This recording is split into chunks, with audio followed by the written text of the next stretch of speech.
En el nombre del Padre, del Hijo y del Espíritu Santo. Amén. Ave María Purísima.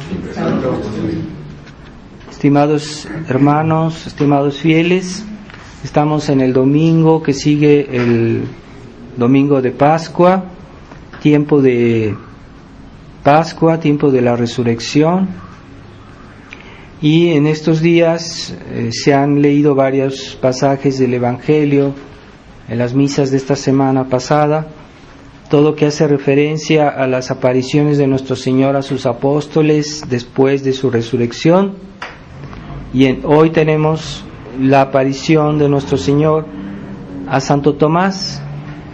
Como dice el Evangelio, primero se apareció a los apóstoles que estaban reunidos, pero no estaba Santo Tomás en ese momento, y como Santo Tomás no quiso creer a los demás apóstoles que habían visto a Jesús, entonces Jesús volvió a aparecer después, y entrando en el cenáculo cuando las puertas estaban cerradas, sin tener que abrir las puertas, se le pidió en un tono de reproche a Santo Tomás por no haber creído.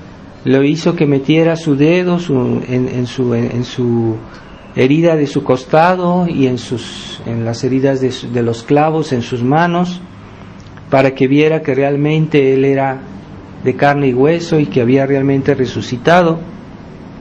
Entonces este milagro o este hecho es un reproche a Santo Tomás por no haber creído, pero esta duda, como dicen los padres de la Iglesia, viene a confirmar nuestra fe, porque realmente sabemos que Jesús comprobó que Él estaba en cuerpo presente y su cuerpo resucitado, y que los apóstoles lo vieron y tocaron físicamente. Entonces no era una alucinación, como algunos racionalistas o incrédulos han dicho, ¿no? Nuestro Señor realmente les demostró que estaba con ellos y comió con ellos, y les demostró que Él era resucitado. Pero esta incredulidad de Santo Tomás puede pasarnos a todos nosotros en cierta medida cuando no tenemos suficientemente fe en nuestra religión o en las verdades de nuestra fe, porque hay algo que no entendemos, o porque algo que no vemos, porque hay algo que no nos parece claro, pero debemos creer en el testimonio de nuestro Señor, en la enseñanza de la Iglesia, que es la fiel, que transmite fielmente la enseñanza de Dios, y siempre lo hizo así. ¿Y cómo sabemos que es la Iglesia que nos enseña algo? Pues según el criterio de San Vicente de Lérins, que lo que la Iglesia siempre enseñó en todo lugar y por todos, es decir, todos los católicos de todas las épocas, todos los obispos de todas las épocas, lugares, han siempre dicho lo mismo. Y ese es el criterio para saber qué es lo que realmente es de la Iglesia y lo que realmente no lo es. Entonces ese criterio de la continuidad de la enseñanza de la Iglesia, para nosotros es la garantía que esa es la enseñanza de Dios, la enseñanza que Dios ha revelado. Entonces, ¿cómo vamos a discernir cuando una enseñanza es nueva o se está alejando de la fe de la Iglesia y que no es realmente la tradición oral de la Iglesia? Pues cuando vemos esas incoherencias o diferencias entre lo que siempre se dijo y lo que pudiera decir tal vez algún sacerdote o algún obispo que se separa de la fe, entonces ese criterio se aplica plenamente a lo que estamos viviendo hoy en esta crisis horrible, horrenda de la Iglesia, ¿cómo sabemos que el Concilio Vaticano II está mal? O que se ha alejado de la tradición, que se ha alejado de la fe, que está incluso en algunos casos en contradicción con la fe. Pues porque contradice lo que siempre se dijo, lo que siempre se hizo, lo que siempre se creyó en todos los lugares, en todas las épocas y por todos. Esa enseñanza no varía. Y si alguien tiene suficientemente cultura sobre la historia de la Iglesia, puede constatar que siempre se creyeron las mismas verdades, que hoy son tranquilamente puestas en duda por esta nueva corriente que invadió la Iglesia desde el Concilio Vaticano II. Ya se está poniendo en duda la presencia real de nuestro Señor en la Eucaristía, se está poniendo en duda la salvación que Dios propuso por los medios que Dios propuso. O sea, nadie se salva fuera de la Iglesia Católica, no hay salvación fuera de la Iglesia Católica. Es lo que contradice abiertamente el Papa Francisco, que nos dice que no, que todos se pueden salvar ahí donde estén, no es necesario convertirlos, no hay necesidad. Entonces, incluso la Iglesia siempre ha dicho que puede haber casos de personas que viven en una ignorancia invencible, que nacieron en un lugar donde nunca escucharon hablar de la verdadera religión, y que tal vez ellos en su buena voluntad hacen todo lo que pueden por ser buenos. En ese caso tal vez Dios les dé la gracia de la salvación, pero incluso si se salvan, será siempre por las gracias que vienen por la Iglesia Católica. Entonces, incluso esas personas están unidas a la Iglesia Católica sin saberlo, pero si se salvan, no es por la falsa religión en la que están, que están en un error, o que están en una ignorancia invencible. Entonces ellos, si se salvan, es siempre gracias a la Iglesia Católica. Así que ninguna religión tiene la gracia o el poder de salvar las almas, y nunca hay que decir no, que continúen siendo de esa religión falsa, que sean buenos musulmanes, que sean buenos judíos, que sean buenos y se van a salvar. No es esa religión la que salva, sino de una manera accidental, porque alguna persona, quiénes, cuántos, no sabemos. Esos son los juicios de Dios, pero sí sabemos que no es por esa religión, sino porque esas personas, sin saberlo, sin darse cuenta, en realidad están unidos a la Iglesia en el sentido que tienen buena voluntad y que en su alma pues Dios ha puesto alguna gracia, y a pesar de esa religión en que viven. Entonces tengamos claro que después del pecado original no hay manera de ir al cielo que por medio de Jesucristo. No hay otro camino, no hay otra posibilidad. Es imposible de ir al cielo después del pecado original que por medio de Jesucristo. Y también Jesucristo, el que fundó su iglesia, quiere que la iglesia sea el canal por el cual toda gracia que se da viene por la iglesia. Todos los dones, porque Jesucristo es la cabeza de la iglesia de todos modos. Entonces toda gracia que se da a cualquier alma, aunque vivieran en el paganismo, aunque vivieran en cualquier situación, y que Dios les da una gracia para que entiendan algo bueno, o para que se conviertan, o para que hagan alguna buena obra, pues todas esas gracias vienen por Jesucristo forzosamente, y no hay salvación, no hay gracia que no se dé sin que no sea por medio de la iglesia. Jesucristo, cabeza de la iglesia, y las gracias que se dan al mundo pasan por la iglesia. Así que, por ejemplo, cuando ustedes asisten a misa, hay que saber que la misa es la renovación del sacrificio de la cruz y que todas las gracias vienen del sacrificio de la cruz, todas las gracias vienen del sacrificio de la cruz, y no hay otra manera de salvarse. Así que es muy importante que la misa sea dicha, porque se actualiza la presencia del sacrificio del Calvario a cada momento que se dice la misa.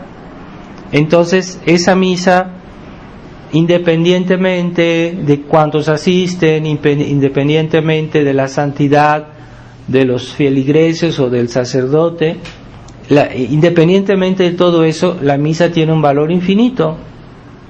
Y esa misa, desde el momento que es dicha, pues hay gracias que son automáticamente dadas.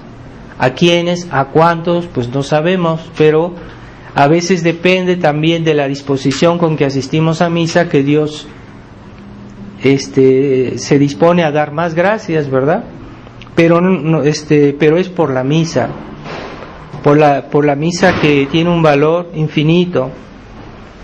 Y así Dios ha escogido los medios por los cuales Él quiere salvar las almas y quiere santificarnos.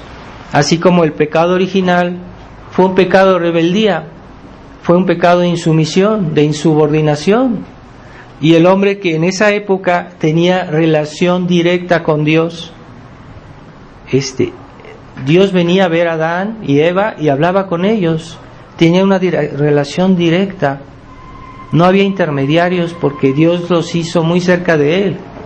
Pero el pecado de original es un pecado de insubordinación, un pecado de soberbia, es un pecado de que el hombre se quiso hacer independiente, que quiso ser como Dios. Entonces cada pecado lleva su penitencia.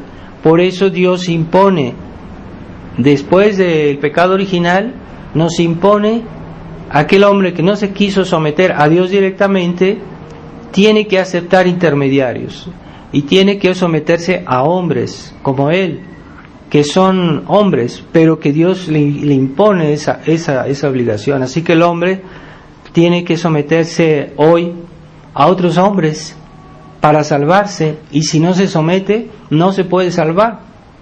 Por eso Dios nos dio el sacerdocio, que son hombres a los cuales, delante de los cuales nos tenemos que arrodillar y confesar.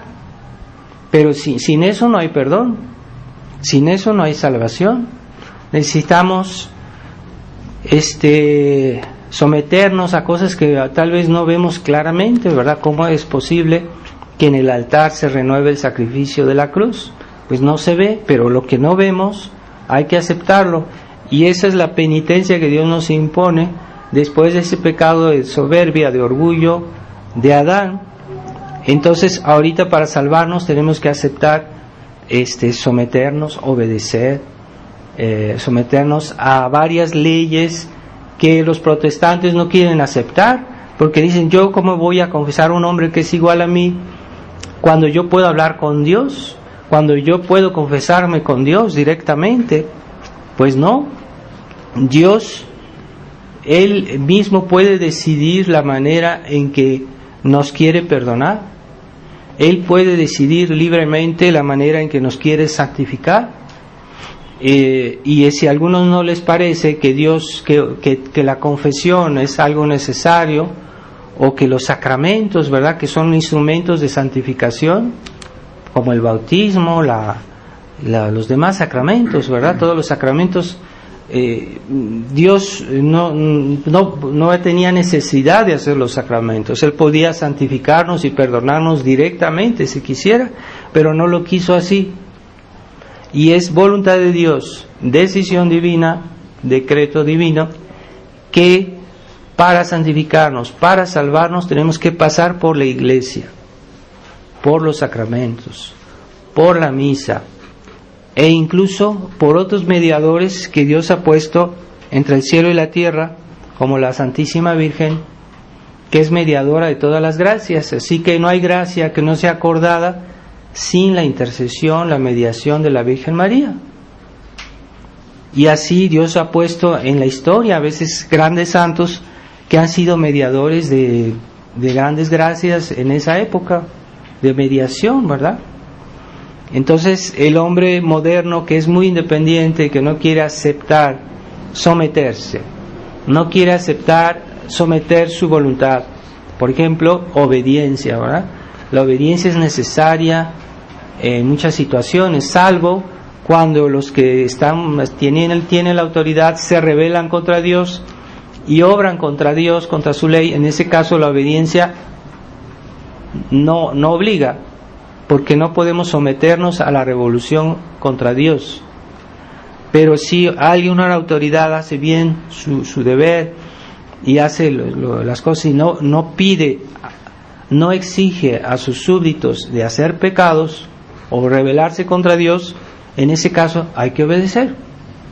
Entonces nosotros desobedecemos en la tradición, pero es una obediencia aparente, porque desobedecemos a los hombres para obedecer a Dios. Y en realidad obedecer a una autoridad desviada es someterse a la revolución o a la rebelión contra Dios.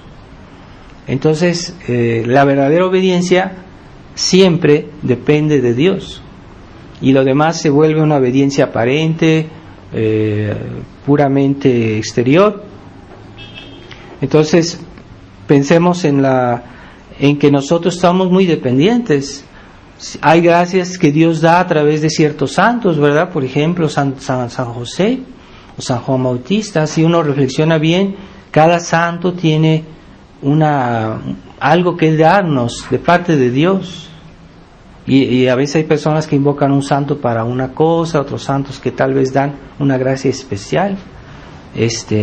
Tenemos santos como, por ejemplo, Santo Tomás de Aquino, que la Iglesia nombró como el doctor común. Es decir, Santo Tomás de Aquino tiene una gracia que no tienen otros santos y que encontramos en él. Y Dios le dio la gracia de hacer como un resumen, una síntesis de todo lo que dijeron los padres de la Iglesia, de todo lo que dijeron los papas, y él tuvo esa genialidad de hacer como un resumen muy coherente, muy claro, de lo que es toda la doctrina católica. Por eso Santo Tomás permanece como una gran referencia cuando queremos hacer teología, cuando queremos conocer a fondo nuestra religión. Pero así como Santo Tomás hay otros santos, ¿verdad? Por ejemplo, y se hicieron una gran obra y de la cual guardamos todos una cierta dependencia, ciertas cosas que son obras de tales santos, ¿verdad? Por eso tengamos esa atención para ver qué Dios nos quiso decir por medio de sus intermediarios. O en una época de crisis, ya en tiempo de la crisis arriana, cuando casi todos los obispos aceptaron la herejía arriana, en la cual decían que Jesucristo no era Dios, que Jesucristo era un gran santo, pero no era Dios. Entonces casi todos los obispos cayeron en la herejía arriana en la época, y varios resistieron, como San Atanasio, y ese santo que luchó mucho, lo echaron varias veces de su diócesis, varias veces regresó, nunca se rindió, hasta fue excomulgado por un papa, hasta que finalmente vino un papa que puso todo en orden y pusieron a San Atanasio como un santo, que antes no era reconocido como un santo en vida, no era reconocido como un santo. También en nuestra época tenemos un caso similar, ¿verdad? En esta época de crisis de la Iglesia, pues también hubo un obispo, un santo obispo, que vino a resistir a la corriente conciliar y fue pues tachado de rebelde, tachado de extremista, y simplemente él quiso decir, pues en este concilio hay una ruptura con el pasado, es todo, es simplemente hay que mantener lo que siempre fue, lo que siempre existió en la Iglesia, y no dejémonos de novedades y de inventos como la nueva misa, que es una misa que no tiene raíces católicas, no tiene una raíz histórica, mientras que la misa tridentina tiene raíces apostólicas. La Iglesia es tradición, es esencial a la iglesia. La iglesia es tradición porque todo lo que hay en ella está entregado a través de los siglos, nos viene desde los apóstoles, los sacramentos, el credo, toda la enseñanza de la iglesia, todo nos viene de los apóstoles. ¿Qué vamos a inventar de nuevo? Entonces ahora este Papa nos está contradiciendo o insinuando cosas muy graves que están en contradicción con nuestra fe. No puede haber sacerdocio de mujer porque Jesucristo lo decidió así.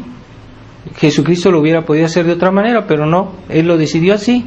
Y Jesucristo es Dios, y este Papa Francisco no es Dios, se supone que debería ser representante de Dios o embajador de Dios, pero un embajador no puede decir lo que quiera, lo que se le venga en gana o lo que se le antoje. Tiene que simplemente repetir. Un embajador lo único que hace es repetir lo que le dijeron que dijera. Así es un ministro de Dios, es alguien que repite la enseñanza que recibió y que transmite, ¿verdad? Eso es tradición. Quiere decir tradición, quiere decir entregar lo que uno recibió y transmitirlo de generación en generación. Y la iglesia no está por inventar, la iglesia existió. Y esa es la tradición que nosotros defendemos. No es un capricho humano, no es una cosa nueva, una novedad, una cuestión de gustos, de puntos de vista. Cada quien tiene su punto de vista. Y en esta época de racionalismo, de liberalismo, pues se ha acentuado ese pecado de Adán y Eva. Independencia en los actos, independencia en los pensamientos, independencia en todo. Cada quien hace lo que quiere y piensa lo que quiere, pero es que no podemos vivir así, que la realidad existe. Yo no puedo decir que una cosa que es nociva, que siempre fue nociva, que ahora ya no es nociva porque ya cambiaron los tiempos, ¿verdad? Entonces, si una planta que es venenosa antes se envenenaba y ahora ya no porque los tiempos han cambiado, no es posible. Algo es objetivamente malo o no lo es. Entonces también, así como las enfermedades del cuerpo siempre serán las mismas, con los mismos síntomas, con las mismas y soluciones incluso, que a veces se pueden mejorar, pero sigue siendo la misma cosa. Así que no podemos decir que la iglesia ha cambiado, porque la iglesia simplemente nos transmitió la enseñanza de Jesucristo. Y Jesucristo es muy formal, y diciendo a los apóstoles, y evangelizar todas las naciones en el nombre, y bautizarlas en el nombre del Padre, y del Hijo y del Espíritu Santo. Aquel que creerá se salvará, y aquel que no creerá se condenará. Es muy dura la sentencia de nuestro Señor, muy dura. O sea que no hay salvación fuera de la Iglesia Católica. Y queremos participar a todas estas gracias que estamos meditando en este tiempo pascual de la resurrección de nuestro Señor. Queremos participar, claro que sí, pero se trata de participar según la manera que nuestro Señor quiere. Entonces, en este Evangelio nos dice Jesús: el que crea se salvará y el que no crea se condenará. Eso es lo que había citado antes, sino que aquí dice a Santo Tomás, le dice: porque creíste porque has visto, pero bienaventurados los que creyeron sin haber visto. Es decir, es más meritorio decir, bueno, yo sé que Jesucristo vino al mundo y creo, aunque no lo vi, pero tengo el testimonio de la iglesia, tengo el testimonio de la historia de los santos, de toda la historia de la iglesia, de los papas y todo. Entonces yo creo, no vi a Jesucristo, yo no estuve allá en Tierra Santa en tiempos de nuestro Señor, no lo vi. O es posible que en mi vida nunca he visto un milagro o una gracia especial, pero de todos modos yo sé que la iglesia nos transmite la enseñanza de Dios, y que esa enseñanza es más segura que cualquier enseñanza, porque la palabra Dios es más sabio, más seguro, más fuerte testimonio que cualquier testimonio humano, e incluso de la ciencia moderna, que muchas veces se equivoca, que muchas veces nos dice, nos presentan cosas como seguras cuando son puras hipótesis, cuando son teorías que no están comprobadas, que simplemente son más probables porque aparece como más probable cierta teoría, cierta hipótesis, pero no es segura para nada ni está probada, y nos la proponen en los medios de comunicación, incluso en las escuelas, como algo seguro, como si fuera un hecho, como si fuera palabra del Evangelio, y no lo es. Así que si yo tengo que escoger entre lo que dice el hombre y lo que dice Dios, pues yo prefiero escoger lo que dice Dios, porque Dios no puede equivocarse, ni puede engañarse, ni engañarnos. Ahí yo tengo una certitud absoluta. Sin embargo, ciertamente hay palabras de Dios que hay que saber comprender, porque hay gente que las interpreta de una manera muy primaria y las entiende mal. Entonces no solo está el hecho que la palabra de Dios sea dicha, sino que hay que saberla comprender, hay que saberla explicar, porque si no puede haber también error en la manera de comprenderla, y no es que no sea infalible, sino que es difícil a veces de explicar o comprender. Para eso Dios nos dio la Iglesia misma, que es el criterio no solo de la enseñanza de Dios, sino también de la explicación de la enseñanza de Dios. Entonces tratemos siempre de referirnos a libros católicos aprobados por la Iglesia, pero de preferencia antes de este famoso concilio, porque ya sabemos que este concilio vino a trastornar todo, y que ya no es una referencia, y que no es un concilio católico en el sentido de que hay una ruptura con el pasado. Y así como en la historia hubo conciliábulos, que es histórico, que son concilios que no fueron aprobados por la Iglesia, que eran hechos de una manera irregular, anormal, con varios vicios de forma. Entonces esos concilios no tienen valor y no representan realmente la doctrina de la Iglesia. Así que esos conciliábulos no son a tomar en cuenta. Muchos están condenados por la misma Iglesia, y así un día este Concilio Vaticano II será condenado por la Iglesia. Llegará el día que venga un Papa católico y él pondrá orden y pondrá las cosas en su lugar. Pidámosle a Dios que esto pase pronto. Y para terminar, les recuerdo que estamos pues en la espera del próximo 13 de mayo, que es la fecha exacta de 100 años después de las apariciones de Nuestra Señora en Fátima. Entonces tratemos de hacer algo en estos días, porque la Virgen dijo que vendría un gran castigo por los pecados de la humanidad si la humanidad no se convertía. Sabemos que la humanidad no se ha convertido, e incluso ha agravado sus pecados, su culpabilidad.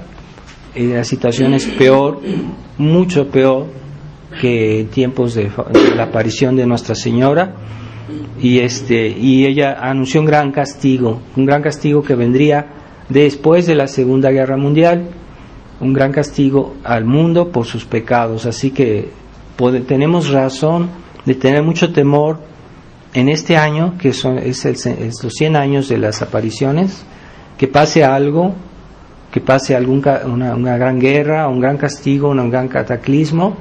Estemos preparados, recemos, estemos confesados, estemos en orden con Dios. Y este 13 de mayo, pues próximo, yo pienso hacer una novena de misas para preparación para el 13 de mayo próximo. Y también pues no aquí, tal vez en Querétaro, haré una novena de bendiciones con el Santísimo Sacramento. Les traeré algunas oraciones para que todos los que puedan se unan, y que es absolutamente importante que se unan a esta novena de preparación al 13 de mayo para implorar a Dios su misericordia sobre el mundo, sobre la Iglesia, sobre nuestras almas. Corazón Inmaculado de María, ruega por nosotros, ahora y en la hora de nuestra muerte. Corazón Inmaculado de María, ruega por nosotros, ahora y en la hora de nuestra muerte. Corazón Inmaculado de María, ruega por nosotros, ahora y en la hora de nuestra muerte.